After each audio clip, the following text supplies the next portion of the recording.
Mike here for South and Nova Reviews to talk about Morbius. That's right, it's finally here. Morbius has come out. Hit that subscribe button and follow along for more awesome reviews here at South and Nova with Morbius. Here we go.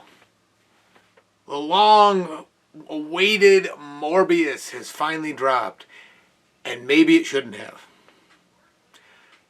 Don't get me wrong, I'm a Marvel shill, and this isn't because Disney made the movie. Sony made this movie. Sony has been making Marvel movies longer than Marvel, longer than Disney. They're probably the longer running one. Can't remember. Fox and Sony were making them right around the same time to start. However, they need to let Marvel do a little more. Morbius was just tonally inconsistent. Tonally, not totally, even though it was. Tonally. It couldn't decide if it was a horror movie, if it was a vampire movie, if it was a Marvel movie, it was a superhero movie, if it was a comedy, if it was action, if it was drama. It just couldn't decide. Jared Leto. He's a phenomenal actor, but you were in a kind of a poorly constructed film. The action sequences were explained. The explanations were just drawn out, and even the end credit tags were just like, what? Overall, not impressed by Morbius. Sony did its best to build the hype and make you anticipate it, but they knew they had a clunker on their hands. That's why it got pushed back a couple of times. That's why we had to wait and wait and wait. Here we are. It's dropped. Should never been dropped. I've read all kinds of things, like they've cut scenes they filmed as recently as February this year to try and make it better, and they cut them. Couldn't save it. Morbius just...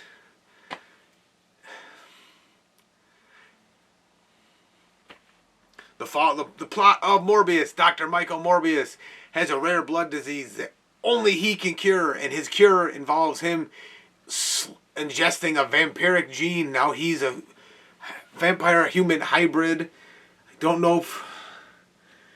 And it just all goes downhill from there. It could have been done so much better. I'm not saying Sony couldn't have done it. I'm not saying Disney would have done it. I'm just saying it could have been. There's embers there. It's got the embers to fire up the film furnace. But they just let them go out. They smolder out. Morbius could have been so much better than it was. We're not going to look back on this one and hail it as a great comic book movie. It's good. Be what it is. A Sony-made movie that is missing because it doesn't have the Marvel production teams behind it. Not Disney. Even though Marvel is owned by Disney, Marvel as its own created entity needed to be more involved with Morbius. It needs to be more involved with Venom. It needs to have the Spider-Man touch. But they're missing that, and it shows. Morbius is in theaters now. Please go see it and drop a comment if you agree with me. If you disagree with me, let me know. I'd love to hear the feedback. I love having the dialogue. But my take is Morbius is... Only good thing about it is Leto's acting, because he commits and he delivers in every role he's in. Other than that, not much to write home about with Morbius. Till next time, folks, you've been awesome.